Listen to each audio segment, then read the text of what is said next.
Olá! A morte da influenciadora digital Aline de Araújo reacende o debate sobre o linchamento virtual. A blogueira recebeu uma chuva de comentários negativos em seu perfil no Instagram.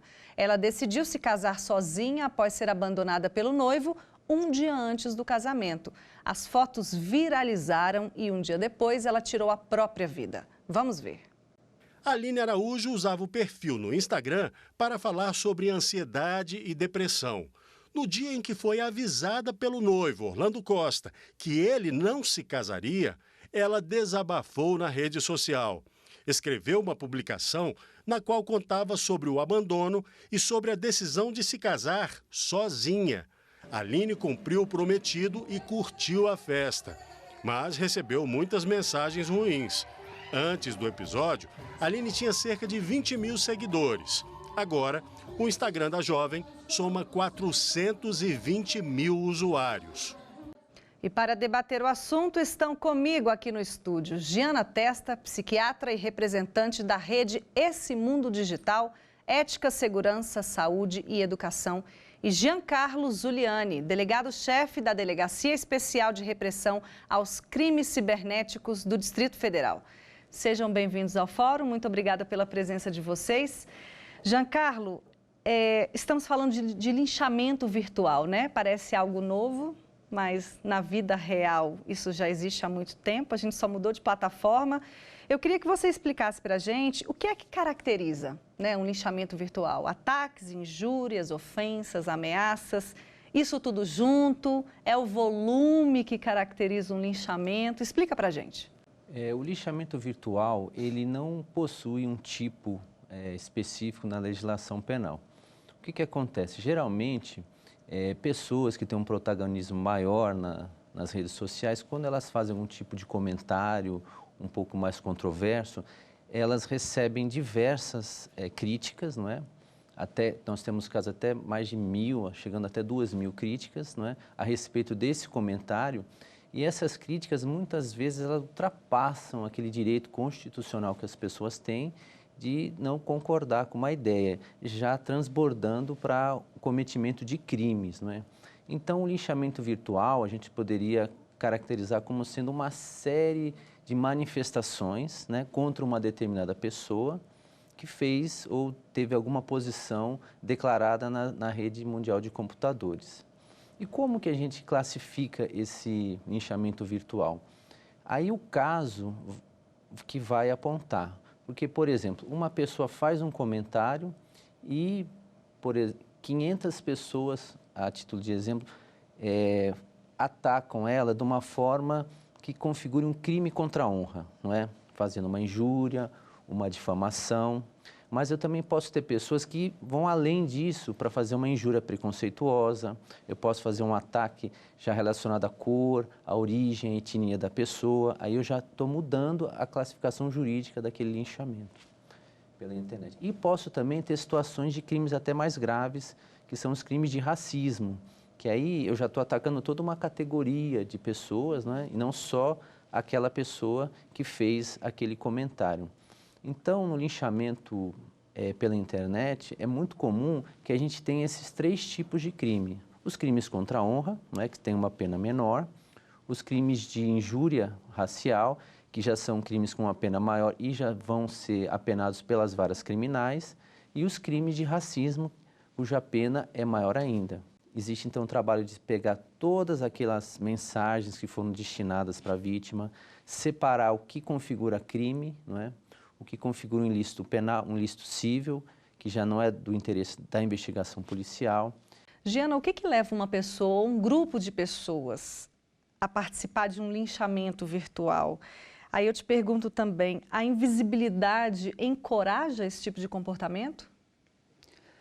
Sim, acho que o que leva, né, é a própria pessoa ter algumas frustrações, né, e algumas questões que ela ainda não resolveu, né, do ponto de vista de autoestima, né, e emocionais, e essa imposição acaba empoderando ela, né. E realmente o mundo digital ele favorece, né, com que a pessoa tenha mais coragem, né? Eu costumo dizer que a humanidade ainda não se educou, né, para lidar, para estar nesse mundo digital, né? A gente está vivendo uma transformação tecnológica, cultural muito grande, com muito impacto, né, na saúde, no comportamento, nas relações pessoais, né? E o fato da pessoa não ter o interlocutor ali, né, e também ter um certo anonimato, né, ainda que ela esteja identificada, ela não está lidando com uma pessoa da escola, do trabalho, da vizinhança, que vai ter que lidar todos os dias, e que isso traria um certo controle na forma como ela se expressaria, o que ela iria falar, né? E mesmo quando está lidando com uma pessoa próxima, porque acontece, por exemplo, no caso das escolas, né? Um grupo de colegas lincha virtualmente um outro colega, aí a gente está falando de cyberbullying também, né? O caso do cyberbullying, assim, a gente está lidando com crianças, que são pessoas que estão em formação da autoestima, né?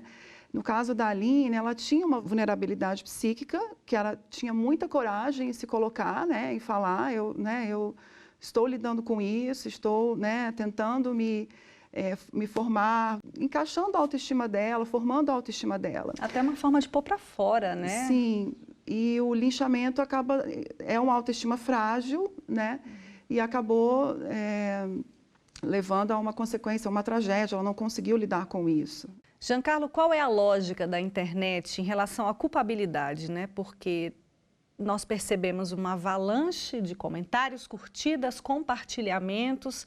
Quem de fato é culpado? Quem comenta pela primeira vez ou quem compartilha esse tipo de informação também pode ser considerado culpado? Os dois, não é? Principalmente que é muito comum você receber aquela informação, principalmente nos aplicativos de troca de mensagem, não é?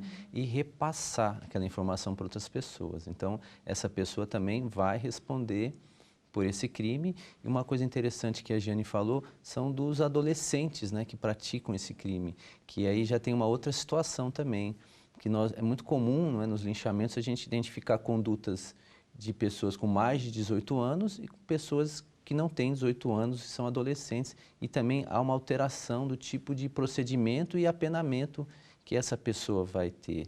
Então, se eu já tenho mais de 18 anos e participei num linchamento, não é, fazendo um comentário que configura um crime, por exemplo, de injúria racial contra uma pessoa, eu já vou ter uma pena na justiça comum. Não é? Se eu sou um adolescente, eu já vou para o juizado. Então, é um pouco diferente essa culpabilidade. Mas tanto quem cria aquela mensagem inicial, como quem repassa, também vai ter essa responsabilização. Giana, muitas pessoas surfam na crista da onda, né? Não tem o hábito ou não tem um precedente, né, de ter feito um comentário ofensivo anteriormente. Isso é diferente de quem é hater. Explica pra gente quem são os haters.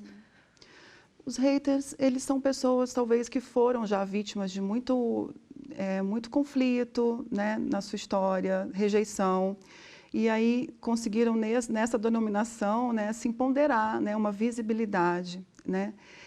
Diferente das pessoas, nós, no dia a dia, né, estarmos sujeitos a nos comportarmos de forma impulsiva, né, irracional, sem pensar, né. Eu costumo falar, né, para os adolescentes que a internet, quando você vai colocar alguma coisa, você tem que pensar em duas palavras: perpetuação, porque vai ser eterno, e disseminação, né, porque vai ser para todo mundo, até o mundo inteiro pode ver.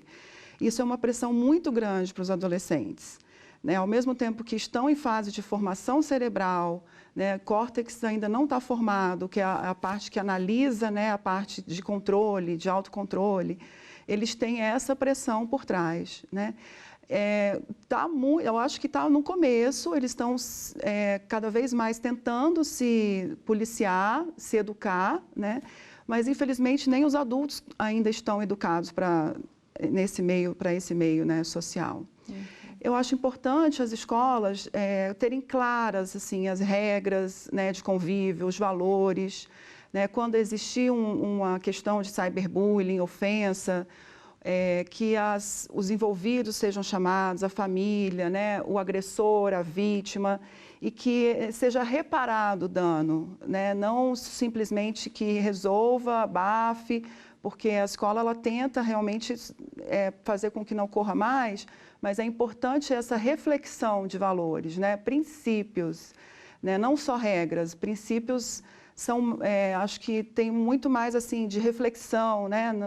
Porque muitas vezes a regra ela pode até ser quebrada, mas a pessoa sabendo que pode quebrar uma regra, se ela tiver um princípio, se ela tiver princípios, valores, ela vai pensar antes de quebrar. Repetir, né? Ou pelo menos vai pensar.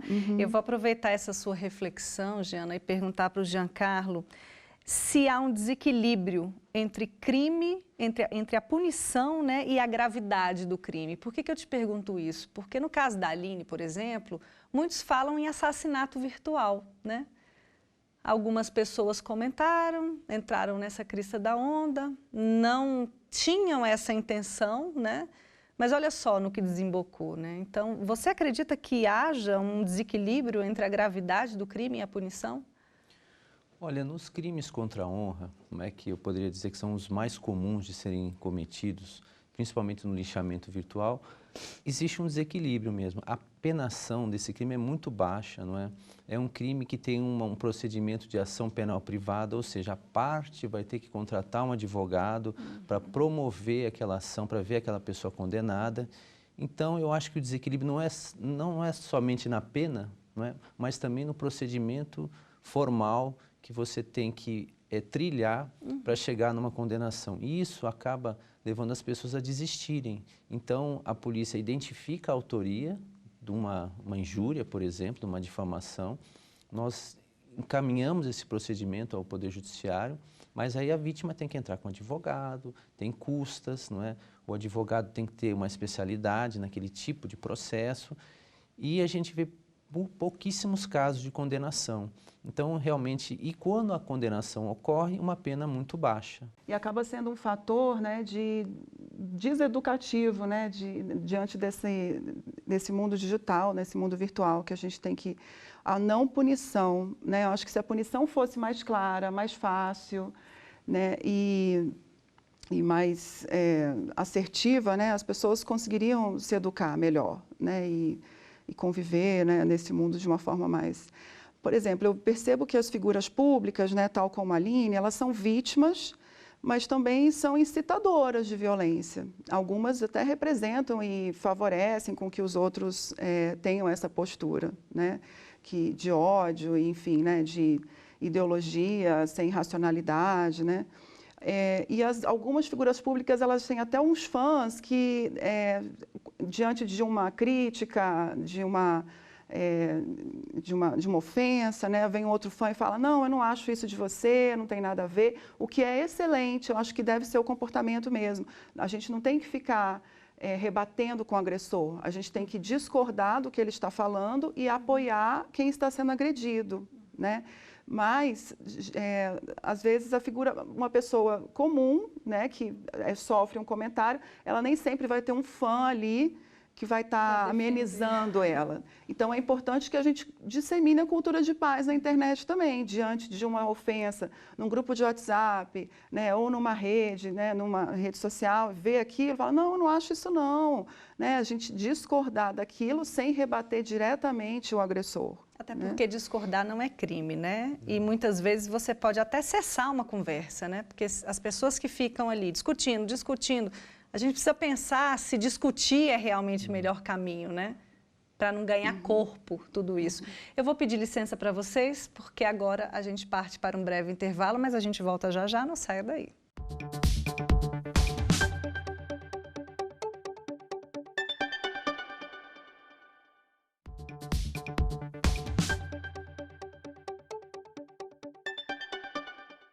O Fórum está de volta e o assunto de hoje é linchamento virtual. Jana, nós falamos muito da Aline, né? E tem um ponto que a gente precisa tocar, que é em relação ao namorado, né? Ao noivo. Ele se pronunciou na internet, né? Após a morte dela, e ele falou que também foi vítima de linchamento, por tabela, né? Porque as pessoas acabaram culpando ele, né? E ele levantou uma questão muito importante, que é de se falar também de quem vive próximo à depressão, né? Porque não é só a pessoa que sofre depressão, como no caso dela, né? Mas isso impacta o redor, né? Todas as pessoas que vivem ao redor. Com certeza, né? Aí a família acaba adoecendo também, né? Quem está do lado, vem uma série de questões, né? E por mais que às vezes tente se educar, psicoeducar, né? Que a gente chama de psicoeducação, realmente é muito penoso mesmo, né? E o que é importante na história, assim, existem vários casos de pessoas que realmente não se sentiram preparadas para dar aquele passo, mesmo diante de tudo pronto, festa, tudo acaba desistindo, né? Acho que é um direito da pessoa, né? Enfim, é a forma como ela soube lidar com aquela situação, né? Então, acho que tudo isso é um problema de empatia mesmo, de a gente aceitar, de ter a tolerância com respeitar, né, o momento e a decisão e a escolha do outro, né?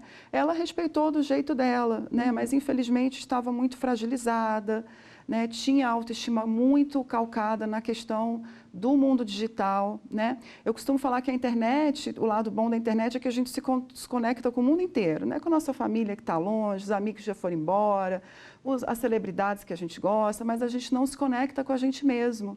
E para a gente ter essa autorreflexão, de formar nossa autoestima, né? Os pilares da autoestima, automerecimento, autoaceitação, autoempatia, autoeficácia, a partir do momento que a gente vai sabendo que a gente tem certas habilidades para contribuir com o mundo, né? Quando a nossa autoestima é calcada na visão do outro somente, ela é muito frágil, né? Provavelmente foi o que aconteceu, né? Então, assim, é um apelo até que eu faço, né? Ele tinha as razões dele, deixa ele viver a vida dele. Acho que agora, então, ficou mais difícil ainda para ele, né? Lidar com essa situação. E acho que a postura das pessoas deve ser realmente de autoempatia, de respeito, de tolerância, né? Giancarlo, o linchamento virtual pode ter respingado nele também, né? Mas o simples fato de alguém dizer que ele é culpado da morte dela, isso caracteriza ele como vítima também dessa situação? Olha, a gente tem duas situações. A gente tem a responsabilidade civil, não é? Na esfera da justiça civil, e a responsabilidade penal pelos crimes contra a honra. O que vai depender, essa classificação vai depender da análise pontual de cada afirmação feita na internet. Na minha forma de compreender a nossa legislação, você falar que ele é culpado por ela ter morrido não configura um crime contra a honra. Mas isso não quer dizer que ele não responda civilmente por isso, não é? Os crimes contra a honra, eles são muito calcados em imputar a alguém um fato ofensivo à honra, uma qualificação negativa, um crime que ele não cometeu. São situações muito específicas, não é? Então, assim, a análise de cada uma dessas ofensas, dessas frases ditas, que vai nos permitir concluir se a gente pode realmente trabalhar com uma possibilidade de crime ou não. As fake news podem ser uma origem, né, desse linchamento virtual. A gente tem o caso aqui da senhora Fabiane Maria de Jesus, uma dona de casa que foi violentamente agredida porque circulava na internet uma foto. Identificaram ela como essa suposta senhora que usava crianças para a prática de magia negra, né? E, paralelamente a isso, a gente também tem a divulgação de nudes, que nem sempre são das pessoas que estão sendo identificadas, né? Por isso que é muito importante, né, a gente educar e as pessoas saberem que isso, né, a gente está sempre com esse senso crítico. Poxa, será que é mesmo? Né? E a gente trazer para o racional, né? Porque a gente tende a estar num grupo de pessoas que pensam igual a mim, ideológicas, são as bolhas da internet, né? As pessoas pensam igual, procuram estar juntos em grupos que pensam, né, da mesma forma, têm a mesma ideologia. E aí, eu acredito em tudo aquilo que estão falando, porque é meu parente, porque é da minha igreja, porque é do meu trabalho, né? Poxa, será que é isso mesmo? Vamos, né, a gente tentar trazer para o racional, colocar o nosso lado humano, né, o nosso lado de controle, para estar sempre observando isso. O caso dos nudes, né, às vezes são casos reais, realmente, né, que a mulher, ou a mulher é mais comum, né, estava dentro de um relacionamento e por algum motivo, né, isso foi vazado, enfim.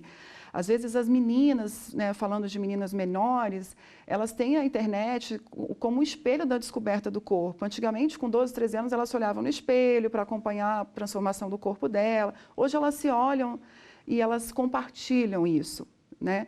E aí acaba sendo vítima, né, de a gente tem casos, infelizmente não só um, de suicídio também, após disseminação de nudes, né, de crianças pequenas, assim, adolescentes.